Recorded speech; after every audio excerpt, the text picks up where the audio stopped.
I spent every penny of my life savings to pay for a wedding everyone called a fairy tale. But when the big day came, my seat wasn't at the place of honor, not near my son. It was a plastic chair shoved in the sweltering kitchen right beside the trash bins and stacks of dirty trays.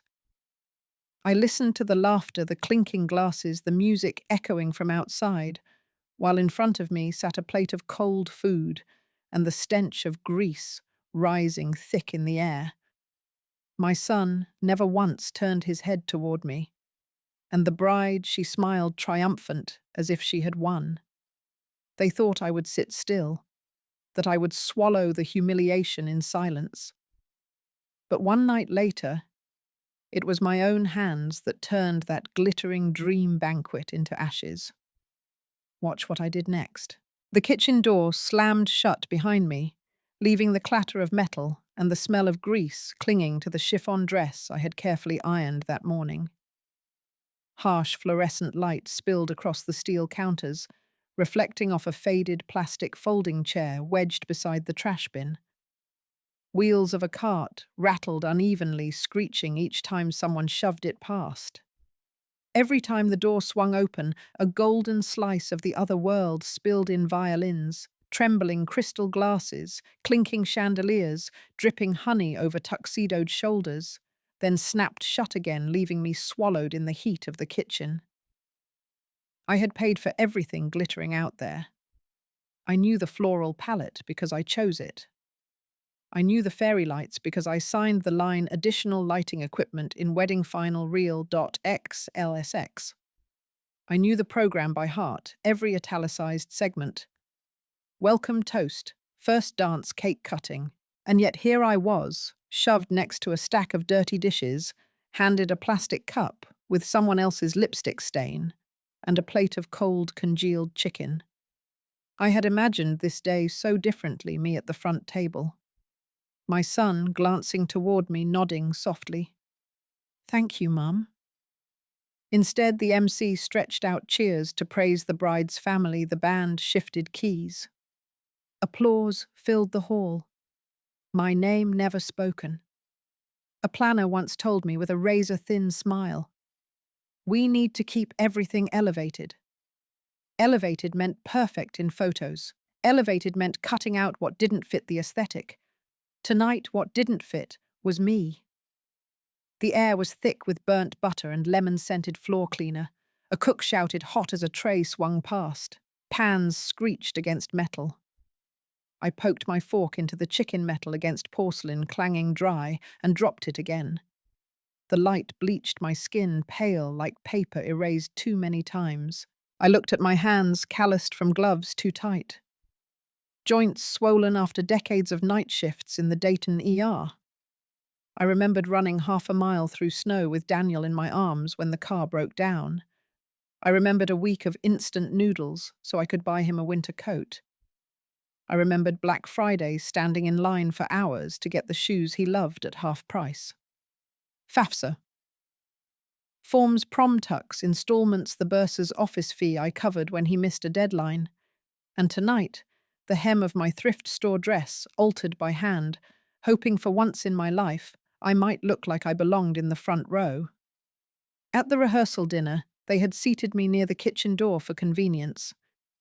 When I asked about a family photo, the planner laughed. "It'll look cleaner without." I nodded, not wanting to make trouble. That small nod, it turned out, was my one-way ticket into this kitchen. The door swung again, chandeliers blazing a 5-tier cake, Emily spinning in her shimmering gown. I remembered Daniel's eyes lighting up like that when he turned 10 and saw a superhero cake with candles.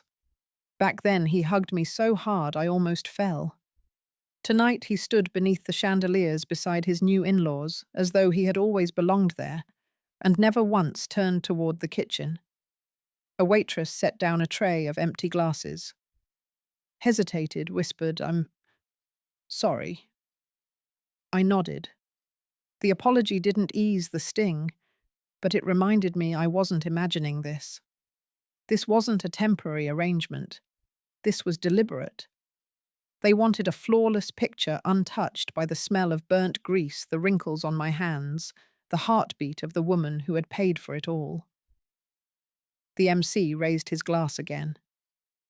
Let's thank the bride's family for their sacrifice. Sacrifice? I laughed silently. In the Midwest, they call many things sacrifice, except the labor of women in the background. I folded the gold-lettered program, the acknowledgements section blank, where my name should have been, and slipped it into my bag like evidence. I remembered my kitchen at home, the old fridge clunking when the motor cut the wall clock, always 2 minutes slow, but ticking steady. I remembered aching on plastic chairs in the financial aid office, $1 gas station coffee after double shifts waiting at dawn, while Daniel practiced football breath, fogging in the cold. I thought all of it would add up to this day, my seat in the front row. Instead, it was cropped out like me. I breathed as I used to teach patients inhale 4, hold 4, exhale 6. My pulse slowed. I realized I wasn't afraid of people seeing me in the kitchen. The deeper fear was Daniel seeing me here and looking away. That truth hollowed me out, but not to collapse, to clear space. To see, a server's cart squeaked by lemon scent rising again. I pressed my palm to the cold steel counter, anchoring myself. I understood now I was not invisible. I had been made invisible. And those are not the same. The band outside struck the opening notes of the mother-son dance, the one I'd asked for, cut for efficiency. My knees weakened. A memory surged, summer backyard sprinkler spraying Daniel, laughing, both of us soaked in honeyed dusk. The memory receded like a wave, leaving silence behind. In that silence, 3 forgotten words surfaced: respect, voice, boundaries. My whole life I had tilted the scales, so loss fell on me. Tonight, for the first time, I recalculated. I didn't need to storm out demanding the seat of honor. I needed to remember the smell of grease. The white light, the screeching cart, the cold steel under my hand coordinates precise enough that tomorrow I wouldn't lose my way when I picked up the phone. I looked once more at the program. Where my name was absent, I silently wrote the words I had longed to hear. Thank you, Mum, the one who paid for it all. It would not echo tonight. But tomorrow, I would say something else. Short, sharp, unshakable. No, no, to using my card to elevate. No to shoving me behind a kitchen door to keep the photos clean. No to perfection that erases the one who paid for it. Outside, rain broke open, blunt and unforgiving, the way I've always loved Midwestern storms, arriving without explanation, leaving without apology. I wished my son could be that blunt. Silence is crueler than refusal. Tonight they chose silence. Tomorrow I would choose refusal. I stood, smoothed my dress, grabbed my bag. Through the crack in the door, chandeliers flared again. Daniel's shadow passed tall, familiar piercing, then dissolved into electric glow. I turned on the faucet, let cold water run over my wrist. Drops slid down like tiny glass beads, clinking in the sink, vanishing. I watched them disappear and realized my name. My own name was still intact, like a signature on the line marked payer. I pushed into the hallway, music muffled behind me. The carpet smelled of polished wood instead of grease. My steps no longer trembled. I no longer cared about being seen in the kitchen, not out of shame, but because I had gathered enough proof for myself. As the elevator doors closed, the mirror reflected a woman who was no longer waiting to be called. That woman would go upstairs, peel off her blistering shoes, wash the grease out of her hair, open her laptop, and make 3 calls at dawn. Short, sharp, fluorescent white calls: cancel, stop, withhold funds. The elevator descended. Between the kitchen and the ballroom lay a middle floor, the floor of decision. That's where I stood. Hand on my bag, heartbeat steady, like the clock at home. Not fast, not slow, just exact. Tomorrow they would realize without me the music stops. The flowers don't arrive, the bar goes dry, and the flawless photo would crack. That crack bears my name. And for the first time in years, I remembered it. The first light of morning cut through the hotel room and I sat upright. I hadn't slept a minute. Grease still clung to my hair. My throat was still bitter, as if I'd swallowed ash. I opened my laptop, pulled up the expense sheet I'd been tracking for over a year. Hundreds of lines, each receipt, each deposit. I meant only to skim it like brushing a familiar scar. But then I stopped. Some numbers weren't right. 2 new charges had appeared just days before the wedding. A bar tasting event, nearly $41,000. A rehearsal dinner upgrade, over $6,500. Both billed to my card. Both without my consent. My heart pounded. I dug through emails, digital invoices, bank records. All valid. All signed under my name. Except I had never signed. I zoomed in the signature. Margaret curved wrong. Too crisp, like it had been lifted and pasted. And then I remembered. A week earlier, I had glimpsed Emily's Venmo note to a friend. Don't worry, his mum's covering everything. Might as well go big. Wedding vibes. I had brushed it off, thought it a joke. Now it wasn't a joke. I reopened the shared drive, looking for florist invoices, venue contracts. Each PDF, like a brick in the wall I had built with sweat and sacrifice. And buried among them, I found a folder I had never seen before. Final wedding assets. Someone had accidentally left me on the access list. I clicked. Inside a seating chart. I scanned for my name, and there it was, last row, far corner, italicized in faint grey kitchen seat. Out of view. Not an oversight. Not an accident. A plan. My hand trembled. I scrolled further. A tiny note stabbed like a blade, avoid color clash. Bride request. My chest dropped like being plunged into ice water. Echoes of last night's laughter. The MC's voice glasses clinking suddenly hollow. I wasn't forgotten. I was categorized. Clash. But that wasn't all. When the trembling subsided, I noticed another file, Budget Notes Emily. I opened it, and on the very first page in black and white it read, Confirmed. Margaret will not give speech. No mother-son dance. No front row seat. Payments cleared. Every crossed out line a knife. I hadn't been excluded by mistake. I had been erased, deliberately. And my own son had signed off on it. I sat frozen. The room dimmed through sunlight flooded the window. I remembered that night in high school when Daniel called me Mum. I can't take this anymore. I had abandoned a double shift, driven through a storm, found him shivering at a gas station. I had thought, as long as I'm alive, he'll never be alone. And now he had signed my solitude into a contract. My phone buzzed. A new message from Daniel, Mum, thanks for everything. Yesterday was perfect. I stared at the screen. No mention of where I sat, no apology. Just a thank you, hollow, frigid. I deleted it. No reply. I turned back to the computer. In the folder's corner, one last file. Legal docs. I clicked, and there it was, a credit guarantee agreement. My forged signature at the bottom. They hadn't just used my money for the wedding. They had shackled me to their debt for what came next. My jaw clenched. My chest heaved. This wasn't a kitchen anymore. It was an arena.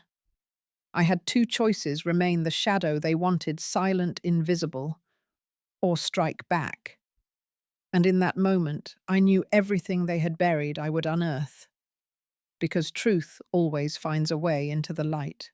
My phone lit up dozens of unread messages. Emily, Daniel, even my sister. All circling one theme, the brunch. The lavish brunch I had already paid for flowers. Champagne string quartet, a buffet of 40 dishes. Another stage, another performance. And once again I was meant to sit on the sidelines, watching them feast on the sweat I had poured out. I pressed my lips together, opened my contacts. First call the florist. My voice was calm, clipped. The order is cancelled. Deliver nothing. Payments are frozen as of today. No explanation. I hung up. Second call the band manager. There will be no performance this afternoon. Consider the contract terminated here. I'm retaining the balance. Apologies for the abruptness. I heard protests at the other end. I didn't answer. Third call the bar service. Cancel the cocktail list. Your staff need not arrive. Payment stops now. My voice was nearly ice. 3 calls, 3 cuts. In my mind, I saw the grand hall unravel chairs, filled glasses, waiting guests, whispering. Yet no flowers, no music, no champagne. A wedding brunch worth tens of thousands collapsing piece by my hand. For the first time in decades, I felt power. But I didn't stop there. I sat before the screen, the files still open. My heart no longer trembled. The fire of rage had burned out, leaving only steel, tempered, unyielding. I understood I could not change the past, but I could decide how they would pay for the present. The legal docs folder again. If Emily dared forge my signature, then I would expose it. I backed up every file, printed hard copies, clipped them neatly. Then I photographed the falsified contract and posted it to my Facebook with only one line. This is my signature, they claim. But I never signed it. What do you think?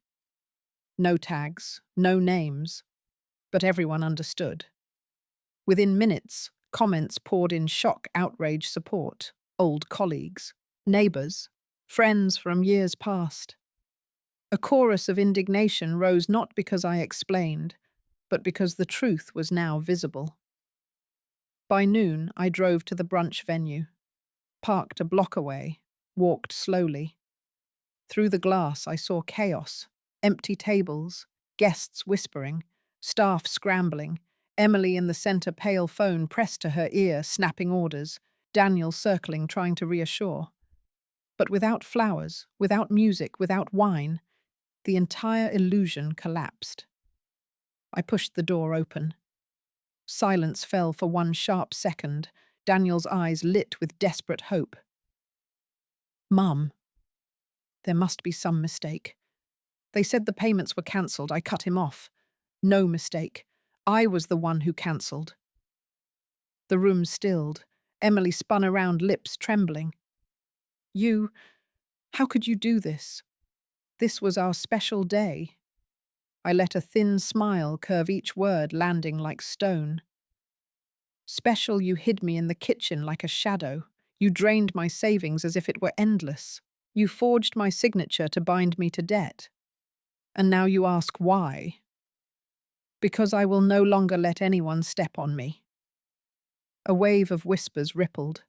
Some guests stood slipping out, faces stiff with scandal. Daniel stammered, Mum, please don't. I didn't know about the signature. I looked at him, eyes dry, voice like glass. The worst part isn't that you didn't know. The worst part is you let them treat your mother this way and you stayed silent. Daniel's head fell. Emily flushed crimson, ready to speak, but I raised a hand, cutting her off. Enough. I paid for everything here. From today I take it all back. The rest you handle on your own. I turned and walked out. Behind me, the hall exploded into noise. Emily's shrieks, Daniel's pleas, guests scattering. But I did not look back. That evening I sat in my living room, the forged contract spread across the table. I had already sent copies to my lawyer and to the credit card company. I knew this would blow into scandal, but I wasn't afraid. Not anymore. The phone buzzed non-stop. Daniel, Emily, the in-laws. I ignored them all. I sipped my tea, warm and slow. And what rose inside me was not grief, not rage, but freedom. They had thought me nothing but a walking wallet. They had thought silence meant obedience. But now they knew I could take everything back. The next morning I posted again. A photo of the cashed check, the one that had paid for the entire wedding. My caption, "This is the price of ingratitude. I will not pay for anyone else again. From now on, I pay only for myself." Hundreds of shares, comments of fury and solidarity. No one saw me as the pitiful woman exiled to the kitchen anymore. They saw me as the mother who stood demanded her seat back. And for the first time in decades, I felt triumph. 3 days after the ruined banquet, I received a call from the lawyer's office. His voice was steady, clipped. "Mrs. Margaret, the loan contract with the forged signature has been handed to the Financial Investigation Unit. You hold no legal liability. Would you like us to pursue charges against Emily for fraud?" I closed my eyes, exhaled. Revenge can be sweet, but I didn't need to prolong the bitterness. I simply said, "I want my peace back. That's enough."